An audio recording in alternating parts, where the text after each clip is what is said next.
I must say, I'm very proud that we at the Hindu Huddle have this panel, just as I was, that we have this art display for the first time. We want to, at the Hindu, also recognize that good conversations, even about a world in transition and India in dialogue, must have space for art, for aesthetics, and for deeper questions about where our humanity actually stems from and what is its composition and its constituents. So we really want to get into that deeper with every session and every edition of Huddle. So we will bring you this dimension as well. Of course, today we have it as one of the sort of ending sessions, but it's to let you all down gently after 2 intense days of geopolitics, AI, and much more. So without further ado, over the past few days, we have talked about these hard-hitting subjects, but this session too actually approaches the idea of a world in transition from a different angle. When societies undergo profound change, they do more than pass laws, build institutions, and develop technologies. They also tell stories about themselves, and they remember, and they imagine, and they create meaning. And that is as essential as creating, let's say, a multilateral regulatory body like the WTO or the World Bank. And it is at this point that art enters the conversation to ask, as the title of this session goes, about whether art is itself about memories, medium, or message. And I'm not setting up an artificial distinction between them, so don't feel compelled to look at it through that lens. But as these ideas might be inseparable, they are also equally essential to help us make sense of ourselves. So our panelists today, ladies and gentlemen, if you haven't seen the introductions, touch upon these different aspects of medium, message, and memories. Seema Kohli's work draws upon mythology, spirituality, and the feminine principle to explore enduring ideas of creation, consciousness, and memory. Shilo Suleman's work sits at the intersection of art, technology, and activism. And through her initiatives such as the Fearless Collective, which she is the founder of, she has worked in a rather direct and powerful transformative way with communities and movements across the world, exploring how art can become a force for solidarity, resistance, and social imagination. I think you include Palestine, Iran, Sri Lanka, conflicts in all of these areas, and situates artists as activists at the front lines of these movements. Abhishek Poddar, an incredibly well-known name probably across the country, but certainly in the Bangalore ecosystem, through the Museum of Art and Photography that he founded, engages with another crucial question in this context. What does society choose to preserve? And what does it allow to disappear? So he will look at it through the lens of that institution and institutions more generally to give us a vital sense of what protects art, takes it forward, alters its shape. So let's begin there, actually. And I'm going to ask a question which is open to all three of you. Between these 3 dimensions, memory, medium, or message, if you had to pick one that resonates most closely with your life and with your practice, which one would it be? And if you'd like to share any images to begin with to start telling your story, we can do that as well. Why don't we start with Shilo? Absolutely. Could I have my slides come up? So I left behind the traffic of Bangalore city. Even though I grew up in Bangalore city, I decided to leave it behind and move to a 17th century palace in Jaipur, where I now have my art studio inside Hawa Mahal. But true to my inner Bangalore girl, I still continue to engage with technology pretty deeply. I make large-scale installations that respond to everything from the motion of planets and the motion of winds to movement to tidal data to biofeedback installations. I made some of the world's biggest biofeedback installations, including this one, which was at first at Burning Man, but then eventually ended up at the Pyramids of Giza last year, which was a very special place to be exhibiting. I often say that my work is unapologetically feminine because it, I think, subverts a lot of ideas of what technology needs to look like and who has access to it. My work doesn't look like it's polished away and made by machines. It actually looks incredibly handcrafted, very sensual, and yet can be engaging with augmented reality, AI, virtual reality, and so on and so forth. At the heart of my work is a deep reverence, belief in cultural perpetuity, which is also why it makes sense for me to be in this beautiful ancient building in Rajasthan making contemporary and technological art. But today, actually, since we're in a space that really speaks to the news, I want to speak to my other side of my practice, which is Fearless. So I started Fearless in 2012 at my first ever protest. I was at the height of my, well, back then, in my early 20s, at what I thought was the height of my career, speaking on stages across the world. I gave a TED Talk that got 1 million views. And then I went for my first ever protest. Yeah. Oh, sure. And then I went for my first ever protest, and I felt this wave of rage and power and beauty. And simultaneously, a lot of the stories we were seeing in newspapers were rooted in a lot of fear. We were constantly fear-mongering at the time of the Nirbhaya protests, and it felt like we needed a counterforce. So Fearless began in protest and turned into a flood of beauty. In the beginning, it was intended to be a little bit of a secret street art name for myself, but I'm very hard to keep a secret, and I also recognize that actually it was in scaling up this vision. Like, we needed an army of artists and activists who were willing to turn up at the front lines. I use the word army very, very intentionally because it's not usually a word that's associated with artists, but if you look at the far right, these are very strategic, scaled up armies. And similarly, we need an army that scales up ideas of beauty, of solidarity, of diversity. And so this vision of an army began when I went to Pakistan in 2014 for the first time, and we began to identify political artists in India, Pakistan, Nepal, Sri Lanka, Bangladesh, Uzbekistan, Afghanistan, Iran, and Myanmar. And every year we started to choose 15 political, kick-ass, badass women from each of these spaces. And we fund them, we resource them, we train them in our methodology so that we could form essentially an army. As this army grew, we recognized that actually the risks that we face on the front lines are very real. I had to evacuate a family of 7 from Afghanistan because an artist's friends were killed in a car bomb, and she knew that the Taliban was going to get to her next. We had another artist of ours from Burma end up with a 30-year military sentence and have to be evacuated pretty much overnight because she took pieces of paper out into the streets for protest. And as the risk became very real, we realized that we needed to become bigger again and change the shape of what we were. We received a $3 million grant from a foundation a couple of years ago that allowed us to then become from Fearless Collective to Fearless Foundation.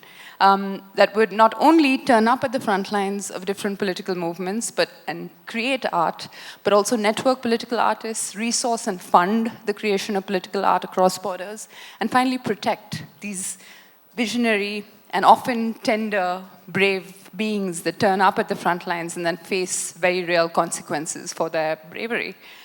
I'll go very quickly, but we worked in over 25 different countries. We painted over 90 murals in public space with different communities. And for me, the power of this movement, of this army, really comes alive in moments of fear and trauma. So for example, we've been at the front lines of a variety of different movements over the last 3 years, from the Gen Z protests in Nepal, where this was painted, to Bangladesh, where we've also painted, to Gota Gogama in Sri Lanka, that actually all 3 very successful movements in the last 5 years that have completely taken over their own governance and their power from, in certain cases, 15 years of fascist regime, right? And we've also painted, as Sonam Wangchuk was arrested in Ladakh, we painted murals in response. Art in these sorts of situations not only becomes beautiful and transformative, but also deeply subversive, because it doesn't speak the same language that traditional activism does, and it creates visions of what exists on the other side of what we fight very often.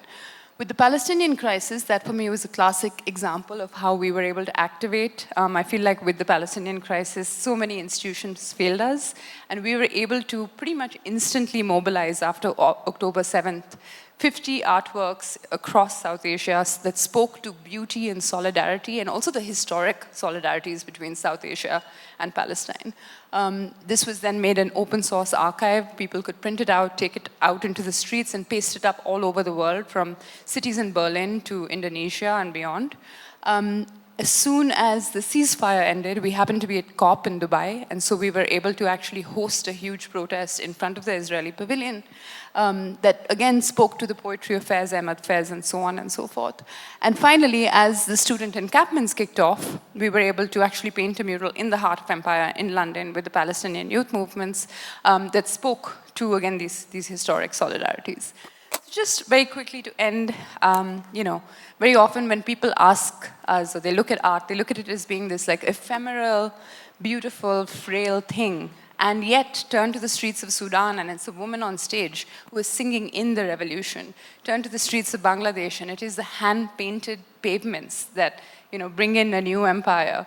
Turn to the Iran and what happened in Iran recently, and you see how musicians playing in front of power plants or even the AI Lego videos are probably more powerful than any kind of traditional storytelling and reportage.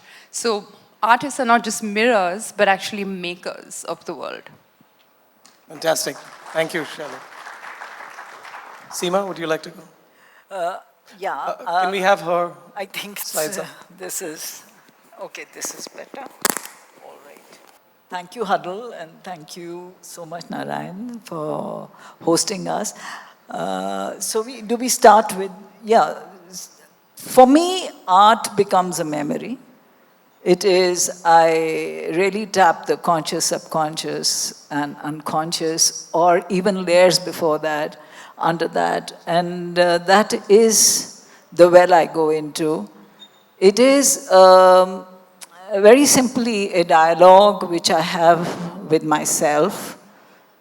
There are three people in it: me, my mind, my hand, and the fourth is the canvas, my friend, which lets me be. And that is where the story begins. And I keep on, I think it's like a brooding kind of a thing for me, where the stories keep growing, keep emerging, and they emerge out of various spaces. It is not something that I have planned. I very rarely plan a canvas, how I'm going to start it. There are stories from different mythologies, philosophies, ideologies, whatever has been a part of my conviction while growing up, what I've heard, and the present environment, everything gets woven into it. As you see, each and every, there is a Maitreya Buddha, there is, the Laleshwari, then there is also the Carmen, and then there is Ardhanareshwar also in between. There is Varahi. So, but they all get interwoven. There is Saptamatrika, in the sky as the Akinis. So all these stories get relevance in my work, and they get interconnected, sometimes of different, they're from different origins also. And actually, I don't want to give a message, because it is not my message. It is the message of the image that has emerged. It may sound very bizarre or mystical or whatever, but an image is always more powerful than what an artist wants to say.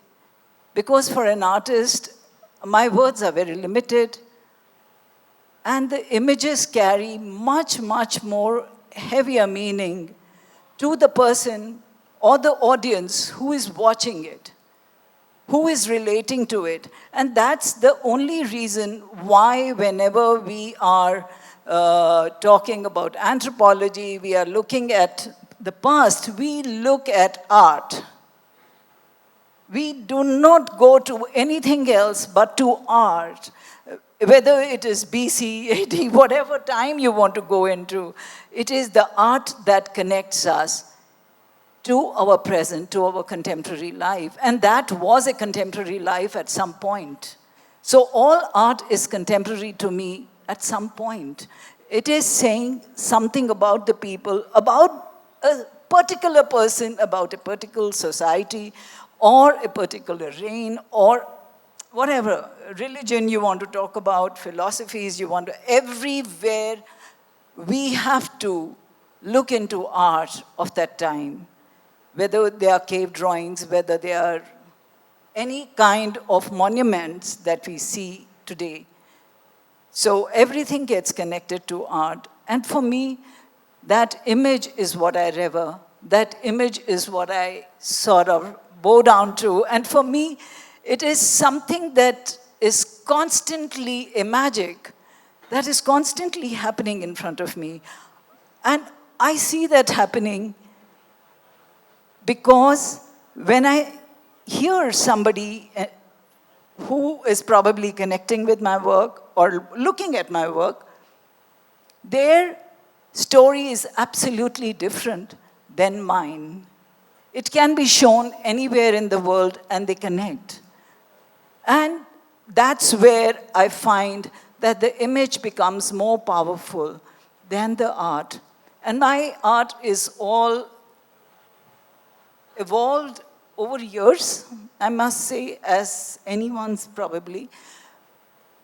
I started to think about interpreting whatever my thoughts were as images a long time, many years before I established myself as an artist.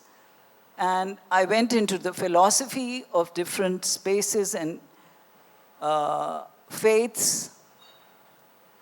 All I could find was that we are all connected, and the idea of golden womb emerged.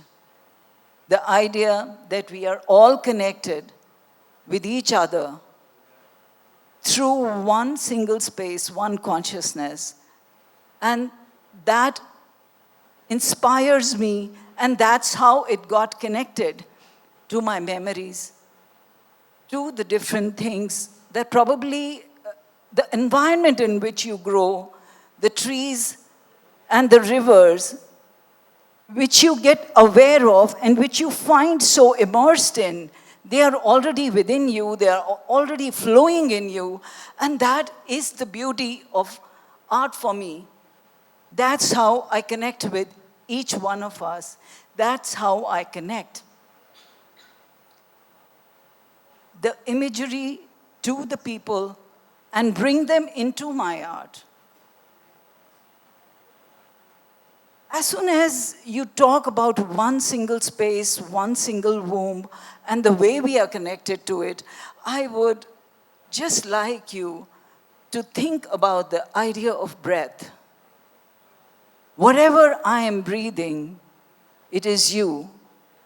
We all are breathing in this one single room, the same breath. The same breath of probably what we think is dead, non-living, the walls. To me, the walls are also very much living. They have their own journey. This stage has its own journey which we cannot penetrate, and they become very important elements and components of my art. Whatever story I pick up, it somehow connects me to the golden womb. Whether I am talking about some myths, some present incident, or even partition, which becomes a part of my family history, ancestry. Everything is connected and it becomes a part of our DNA through the breath that we have. And that's what's the beauty of this idea of golden womb, which I try to interpret in my art and through my art. So, archetypes and symbols, chants, automatism.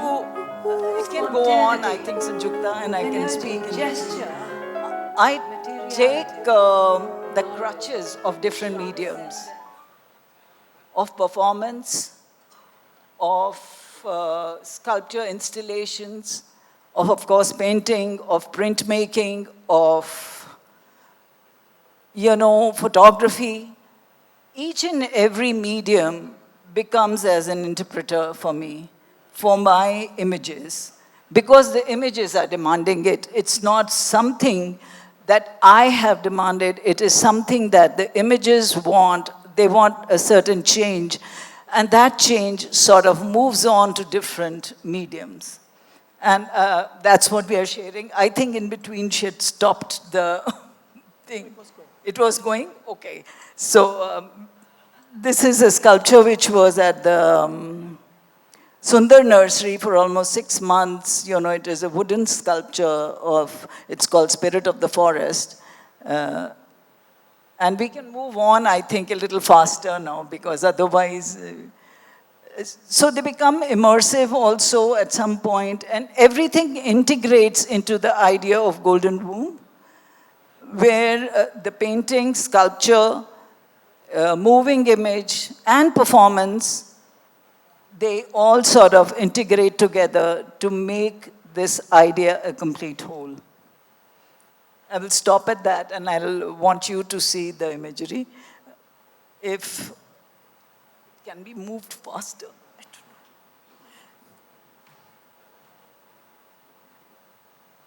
Yeah, so this was a video that I made for on partition, as my parents came from Greater Punjab. And my friends who were there in Lahore went down to my village, and they captured a lot of images about which my father had told me, and they brought back. And this was shown at the Partition Museum last year. It is about how the memories carried forward to India, and how I imbibed it about they were Unani Hakims for 8 generations, and how this knowledge got sort of lost, and it could not continue after the 8 generations. This is their home, the present situation. And I overlapped it with my past images of my grandfather and his friends, of the house in which my father had grown in Pindadan Khan, which is near Rawalpindi, Islamabad. I think that's the last image. Wonderful, thank you. That was deeply poignant. Thank you. I will come back to both of you. And Abhishek, you want to talk to us about your own view on the medium, message, memories, tripod? Thanks, Narayan. It's funny how we've all chosen a different M. We went from medium to message, but for me, it's really meaning more than anything else. This is not an M that you have up there, but for me, artists have always lived on the edge of society, being able to, through their work, say stuff that people like you and me are not very easily able to say. And that's the importance that I look for in art. And I have no images to show, and mine is a very short answer. Thank you. So when you say it's a specific way of communicating things, as an institution builder, you have a deeper sense of, I'm sure, what art finds a place in your institutions, and therein, whether you like it or not, perhaps, you are exercising choice, you are having influence, you are shaping things, you are shaping conversations. You want to tell us if that resonates? So yes, I do think that institutions have this role to play, but I would step aside from that role, because I think that's the role the institution plays and not the individual. A lot of the decisions that are taken at MAP are not mine. I have no curatorial expertise or even access. And very often occasionally when I have tried to step in, there's been issues that I've had to deal with, and they say, why don't you do it then? And I'm not capable of doing it, so I've stepped away. Yes, the collection is what gets shown, but it's not just about the collection, it's about the stories one tells with the collection and how you connect with it. So to that extent, yes, the institution does have a role, and I think we've got very capable curators and educators who work at the museum, who communicate this through the artworks and how they connect these. Okay, so let me just probe a little further on that, and because you are also a collector, and We spoke earlier, you've had a rather long association with art and artists. When you collect an object, is it just an object? Are you actually collecting an idea? Or are you actually collecting a story or a fragment of history? How do you see it yourself? I think different things at different times.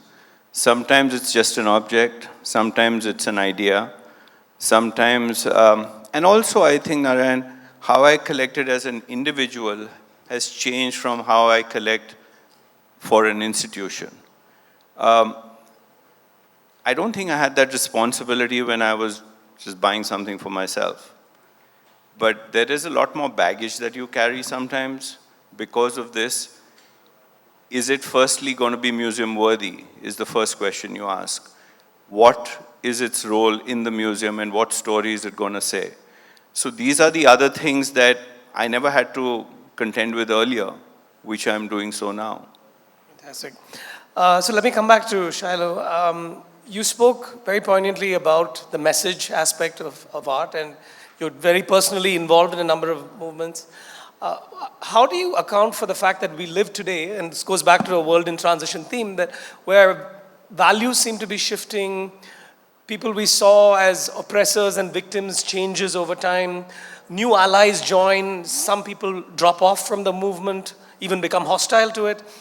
Values are embedded in that. So when you look at it through the perspective of art adding fuel, in a sense, or power to a movement, how do you navigate that shifting ground under your feet? I think that's a really interesting question, and I think it also brings me back to what happened with the Iranian war pretty recently, where I think simply because of the use of the AI Lego videos, I personally changed my opinion about Iran as a result of those videos. And I think it also gives us access to how artists can use culture, memes, as tools to be able to shift those opinions. So again, I think it's less about how do we respond to a shifting landscape and how do we actually take the power back to shift the landscape, to make the landscape, and to see what are the stories that we want to tell and we want our countries to be shaped on. Yeah. And is art able to do that? Have you found in your own personal... Does art actually end up shaping? Absolutely. I mean, through the course of the work that we do in the streets with Fearless, I call them almost like extended dinner table conversations, where sometimes you're on a dinner table and you're having a conversation with your fascist uncle, and it gets a little bit awkward, but it's kind of like that. We're doing it on the streets en masse with communities. We get into fights. We have mobs, mafias. We sometimes have to run away. We've had gunshots on the streets at protests. And in the process of actually sitting with the tremendous polarization and discomfort of public opinion right now, we find middle ground. And I think that's really what's missing right now, is a middle ground, a collective emotional middle ground, where a multitude of realities, a multitude of identities can coexist in public space. So I see that being a very active shape-shifting that we as artists do. Fantastic. Thank you. And Seema, let me ask you, you spoke again very eloquently about the stories that have come to you, which have, result in this wonderful imagery that comes onto your canvases.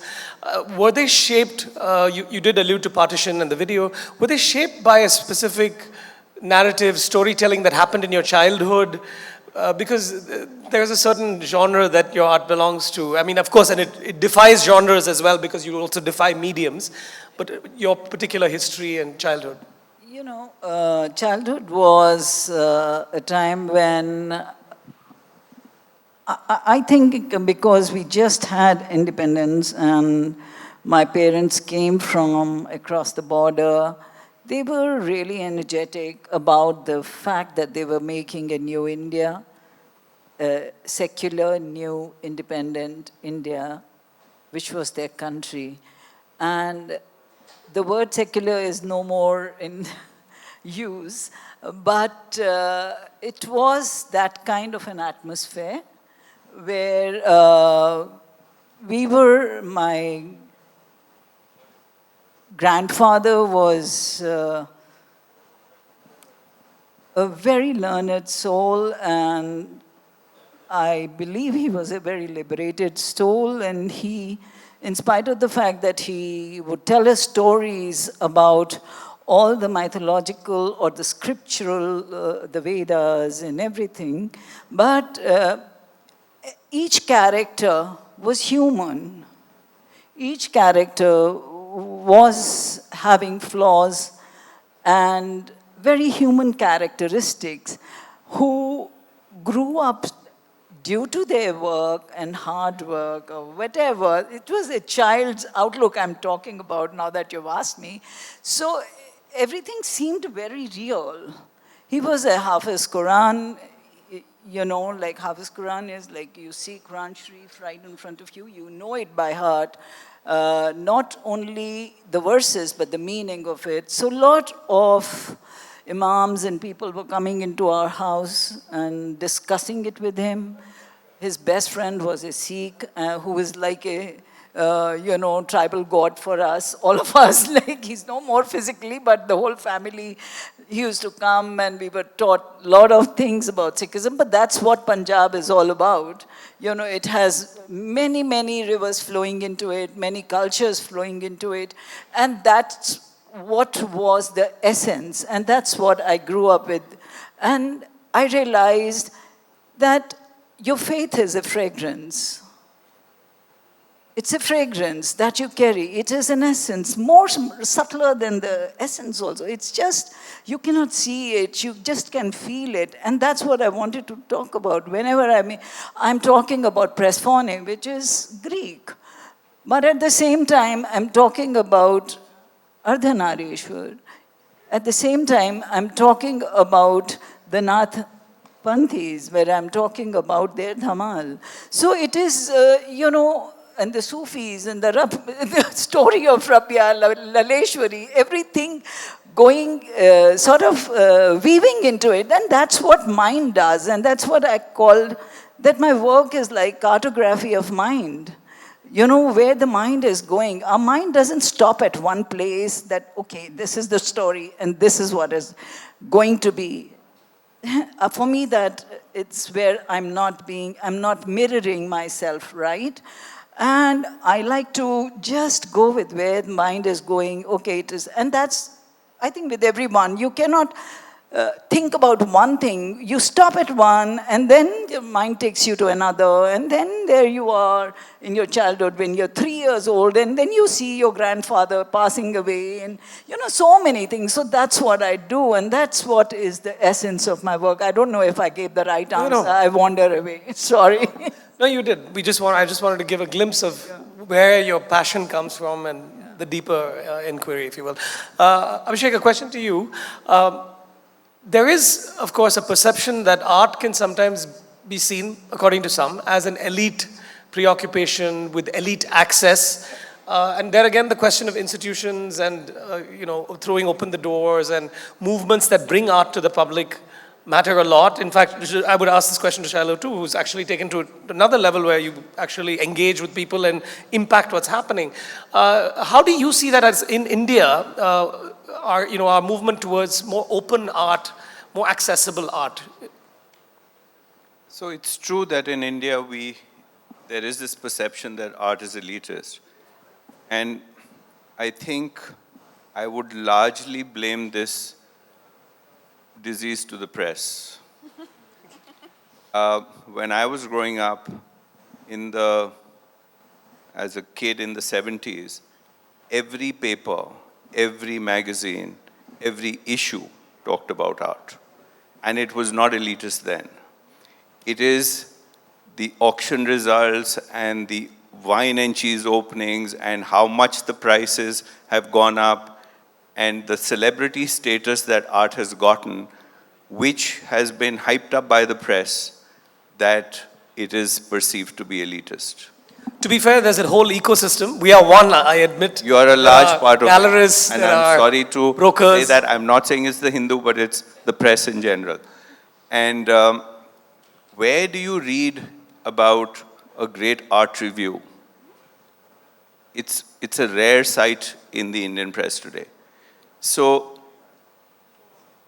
you go to the Met, go to the MoMA, go to the V&A, you'll have the bus driver there, you'll have the school teacher there, you'll have the tourist over there, and you'll have the collector and the artist.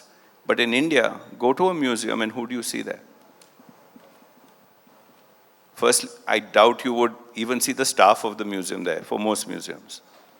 So we need to change this, and I think we need the help of the press to change the perception. And at the end of the day, there's another problem, I think, in India, because art is everywhere. We have it outside the house, where the housewife goes and does the little rangoli every morning. The way the puja room is set up. Look at the way Shilo is dressed. This is art. You go to a marketplace, the way the guy puts out his wares, that's an installation. So we don't, this separation of art as a gallery and as a museum thing is a recent concept. So art is everywhere. We look at art, we don't respond to it in the same way. It's just what we consider art has changed now. I just want to add to that, actually. I completely agree. And I also think it's a very colonial concept, because before colonization, we didn't have exclusive gallery spaces where art was seen by a few. Art was, like he said, everywhere, right? Embedded in our love letters, in our weapons, in our utensils. And actually, I was just at the Biennale, the VIP opening of the first few days in Venice, and I was really pleased to see the dam burst, in a sense, because there were protests in front of the Russian pavilion, for example. Like Pussy Riot shut down the Russian pavilion wearing tiny black silk negligees and punk rock pink pussy caps, and I fucking loved it. You know, I loved that we could see how we were actually taking away the elitism of art and we were bringing it into real geopolitical moments, but also we were able to see how, because of the curator, the art itself honored some of the pre-colonial traditions, because she was the first black feminist to be curating. And I think this is, the dam really needs to burst. Like, we need to actually start to reclaim what our ideas of beauty, luxury, and art are. Thank you. And we have a little bit of time for Q&A, but let me ask one last question to Seema. Seema, you talked about memories a lot and how that is a very integral part of your process. We live in a time of flux and transition, and art itself is, in a sense, moving through new phases all the time, and we leave some elements behind. So Shilo, for example, works with technology, AI, digital mediums. What gets left behind and what carries on? Can you reflect on from your own journey? For me, my journey is a very indirect journey, I think, in the present times, because I still believe that art is a very transparent medium, and it is something that an artist has the liberty to tell the story in a very camouflaged way. You know, I still feel that I'm writing or reading an Enid Blyton book with you know, they used to have the invisible ink of children. So the stories are invisible. You need to sort of open up and see. You have to spend time. And those are the stories which are deep, much deeper than the image that you see, probably. Or even when it is a performance, the words that are spoken, they may be, you know, very simply, but the way they are put together, you need to understand them much more. I think you need a lot of time, much more time than a very direct. I'm not an activist. I very categorically say, but all art is political. We cannot take it away from that. I talk about gender, but that is also about, not in a very white way. It is not a feminist, but a womanist art. So it is very different. It is just that I use a different language. When I call myself an eco-feminist, it is not really the word eco-feminist. For me, Kali was eco-feminist, right? She was a wanderer, she was undomesticated, living in the jungles, forests, everything. So for me, the words may be different. The imagery is very original. It is, and most of I feel that we are not belonging to a gharana or saying somebody else's language, somebody else's dance, or somebody else's story. It is your own. We are a gharana. Each one is a gharana in their own selves. Shilo is an institution in herself. I'm an institution. And so is an institution in itself. So art is not, it has to be perceived like each and every one artist that is saying a story, it is their story. It can say a story, even when in present times it may be seen that it has to be having a message. For me, that message may not be I'm talking about oneness, I'm talking about love. I'm talking about one breath, one soul, one womb. It is a different way, it is a different perception, it is a different language, and there will be always people who would like to connect with it or not like to connect with it, but that is not my problem as an artist. As an artist, that is my story that I tell myself, if you connect with me, that's fine. If you do not, that's fine, that's okay. So it works like that.